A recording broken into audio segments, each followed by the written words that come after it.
안녕하세요. 최현호입니다. 오늘은 구약의 솔로몬에 대한 이야기를 여러분과 나눠보기 원합니다. 여러분 길거리 지나가다 보면 솔로몬이라는 이름을 가진 가게의 상호를 많이 볼 수 있죠? 왜 그런가요? 솔로몬은 지혜의 상징으로 여겨지고 있기 때문이죠. 여러분 과연 성경에서 솔로몬을 지혜의 왕으로 추대하고 높이고 있을까요? 같이 한번 알아보기 원합니다. 솔로몬이 지혜로웠던 적이 있습니다. 두 엄마와 한 아이 사이에서 누가 진짜 엄마인가를 가리는 그 유명한 재판이죠. 저는 어릴 때 유치원에서 솔로몬 왕 역할을 하면서 어떤 엄마가 진짜 엄마지? 했던 기억이 납니다. 여러분도 잘 아실 겁니다. 그런데 그 재판 외에 솔로몬이 지혜로웠던 적이 그렇게 많이 있을까요? 별로 없는 것 같아요. 그럼에도 불구하고 어떻게 솔로몬은 그렇게 지혜로운 왕이라는 칭호를 얻게 됐을까요? 먼저 우리가 살펴봐야 하는 것은 솔로몬이 드렸던 일천번제입니다. 여러분 잘 아시죠? 솔로몬이 일천번제를 드림으로 말미암아 하나님께서 나타나시고 그래 넌 뭘 원하니? 내가 원하는 거 들어줄게. 그때 솔로몬은 부와 명예 등을 원하지 않고 하나님께 듣는 마음 그리고 지혜를 달라고 했다. 그래서 솔로몬은 지혜의 왕이다. 우리는 그렇게 기억하고 있습니다. 먼저 우리가 짚고 넘어가야 될 것은 일천번제입니다. 성경에 이렇게 나와 있습니다.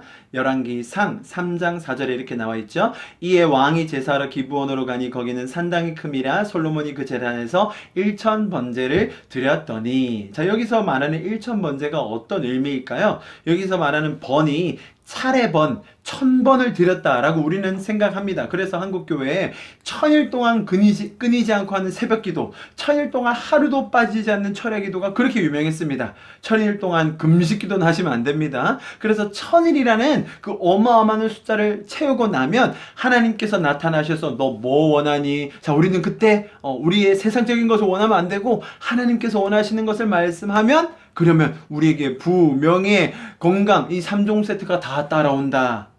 여러분 하나님이 그런 진리의 마술사 같은 분이신가요?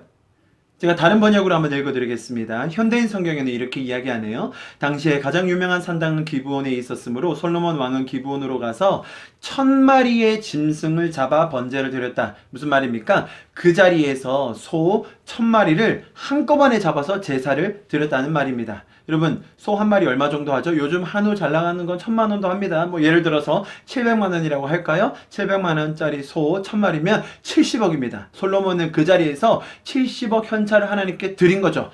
그것이 잘한 행동, 정말 지극히 정성을 들인 행동, 그래서 하나님께서 감동하셔서 그 행동 때문에 솔로몬을 축복하시기 위해서 나타나셔가지고 솔로몬이 원하는 걸 물으셨을까요?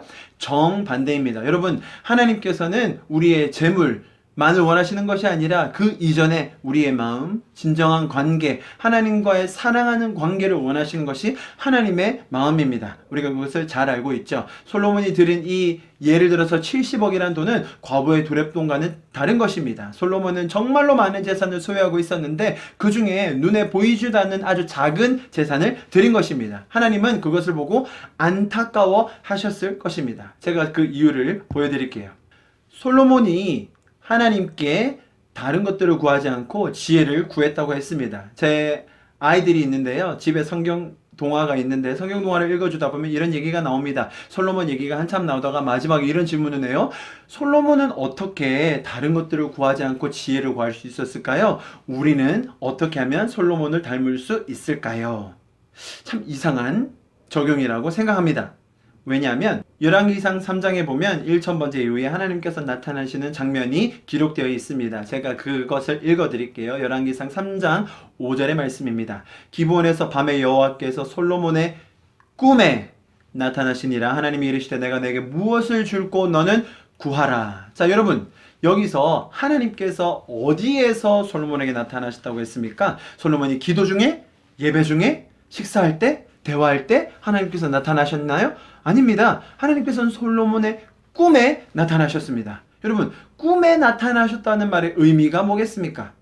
여러분 꿈 꾸실 때 미리 계획하시고 꿈을 꾸시나요? 난 오늘 저녁에 이런 꿈을 꿔야지. 그리고 이런 꿈이 나타날 때 이렇게 행동해야지. 아닙니다. 여러분 성경에서 말하는 꿈은 하나님께서 주신 의미가 많습니다. 그리고 상식적으로 생각해봐도 꿈에서 솔로몬이 한 얘기는 솔로몬의 자의적인 의지를 들여서 그의 마음을 들였다기보다는 하나님께서 그 꿈에 나타나셔서 솔로몬이 만약에 실제 꿈이 아니고 현실에서 이야기했다면 하지 않았을 그 대답을 하나님께서는 원하신다라는 그 마음으로 솔로몬의 꿈에 나타나셔서 하나님께서 물으시고 하나님께서 솔로몬에게 대답하시게 하는 그 장면이라는 거죠. 여러분, 여기서 우리는 무엇을 배워야 합니까? 솔로몬이 지혜로웠습니까? 정반대입니다. 솔로몬은 이스라엘이라는 나라를 이끌고 가기에 너무 부족했습니다. 하나님께서 그 부족하신 솔로몬을 보시고 꿈에라도 나타나셔서 그에게 지혜를 주기 원하시고 그가 백성을 잘 다스리기를 원하시는 하나님의 마음을 볼 수 있는 것이 오늘 솔로몬의 스토리입니다. 여러분, 솔로몬은 특출난 사람이 아닙니다. 솔로몬은 지혜의 왕도 아닙니다. 우리와 똑같은 사람이었습니다. 오히려 하나님께 큰 재산을 갖다 바치면 그 예배를 흠량하지 않으실까라고 하나님을 오해했던 한 사람이었습니다. 그럼에도 불구하고 하나님은 그를 멸하지 않으시고 그를 책망하지 않으시고 그에게 힘을 주시고 용기를 주시고 지혜를 주시기 위하여 꿈에서라도 솔로몬에게 나타나셔서 그가 구할 것을 하나님이 알려주시고 그를 칭찬하시며 그를 도와주기 원하셨던 하나님의 마음을 오늘 우리는 성경에서 배울 수 있는 것입니다.